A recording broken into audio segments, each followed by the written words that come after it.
l'innovation, par la recherche, ces pays-là mettent tout en œuvre pour réduire leur dépendance, leur propre dépendance à l'égard du pétrole.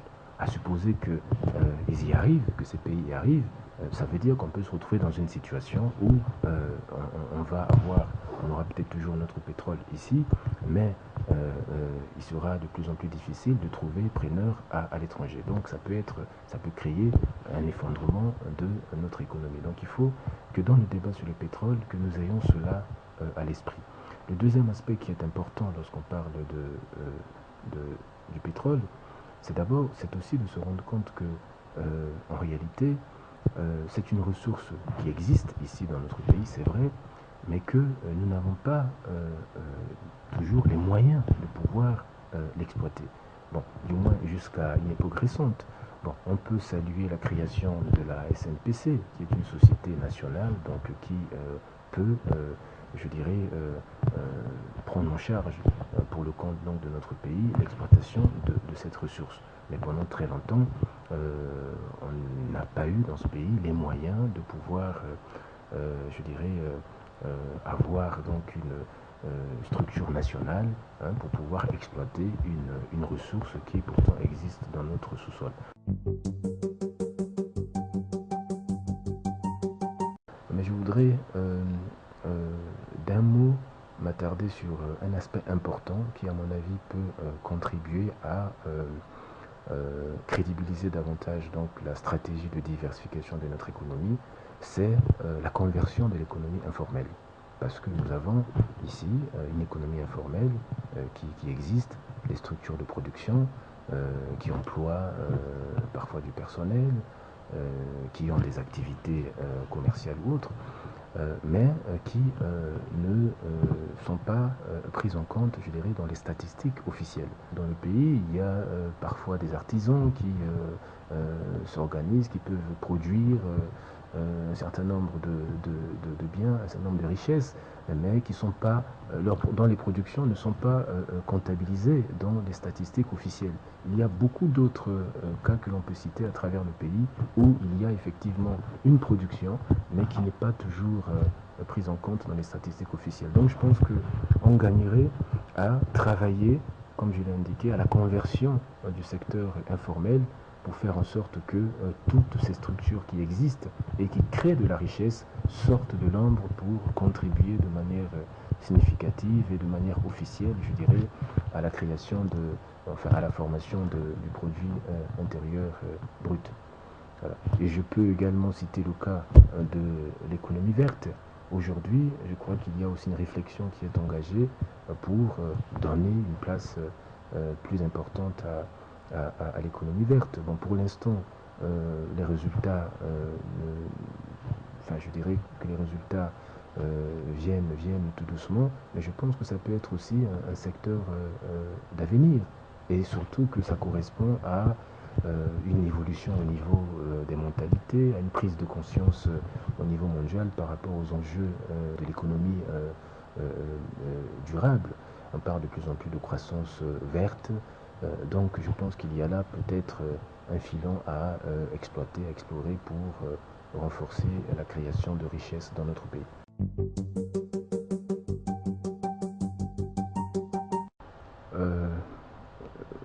Je viens de vous donner quelques indications, quelques éléments sur l'action de la Banque centrale. Mais je crois que pour être exhaustif, il faut aussi noter qu'un certain nombre de défis restent encore à relever.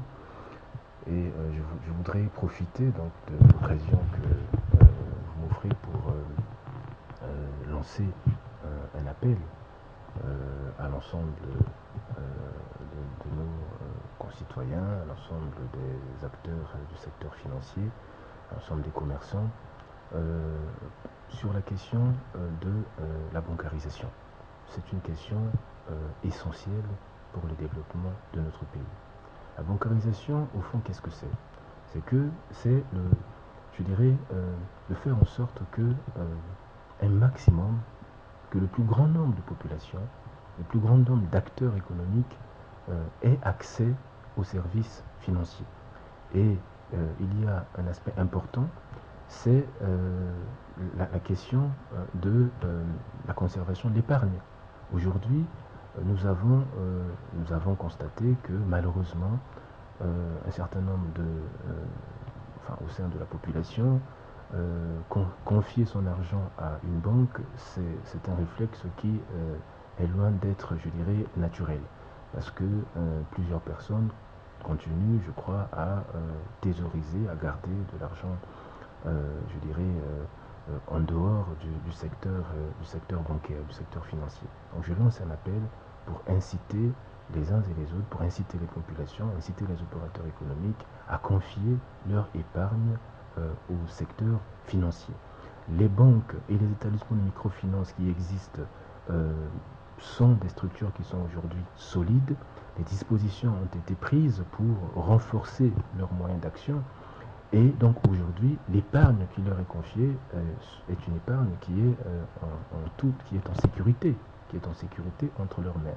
Il faut donc que cet aspect soit pris en compte parce que plus nous allons apporter nos ressources, notre épargne au secteur bancaire, et plus les banques auront les moyens de faire leur métier, c'est-à-dire de prêter, de beaucoup prêter les fonds qui leur sont confiés pour favoriser le développement de notre économie.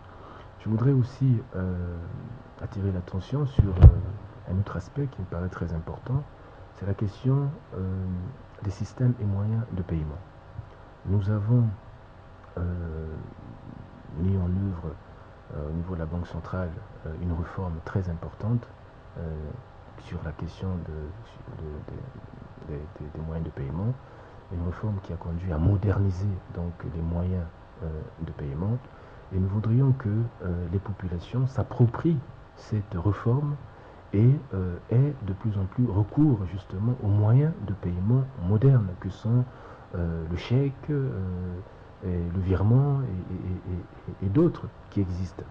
Il faut donc que, nous souhaitons que ce message soit entendu parce que c'est de cette manière-là que nous allons véritablement moderniser notre secteur financier et le rendre finalement, le mettre à la hauteur des enjeux qui requièrent donc le développement de notre pays.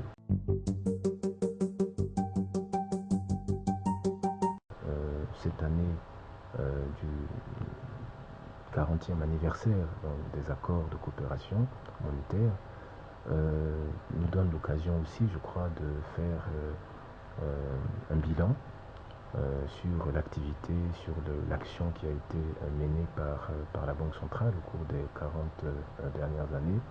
Le bilan aujourd'hui est un bilan qui est globalement, je crois, satisfaisant, qui est positif, parce que la Banque centrale a permis de préserver la stabilité économique au sein de l'espace CEMAC. La Banque centrale, par le sérieux de la politique monétaire qui a été conduite qui est conduite depuis 40 ans, a permis, je crois, à notre sous-région de gagner en crédibilité, notamment auprès de nos partenaires extérieurs. Je pense que c'est un motif de satisfaction. Le rôle de la Banque centrale, donc au cours des dernières années, peut être considéré comme tout à fait positif, même si, encore une fois, il y a encore des défis à relever, parce que fondamentalement, ce qui est important pour les autorités monétaires que nous sommes, c'est de faire en sorte que, au-delà de l'action que nous menons dans le secteur monétaire et financier, que dans le pays, il y ait donc un mouvement d'ensemble vers le développement, vers la lutte contre la pauvreté. Nous sommes là aussi, nous constatons que dans le pays, des initiatives sont prises pour donner à nos pays les bases nécessaires pour pouvoir asseoir un développement crédible. Donc aujourd'hui, je pense qu'il y a lieu d'être optimiste. Encore une fois, merci.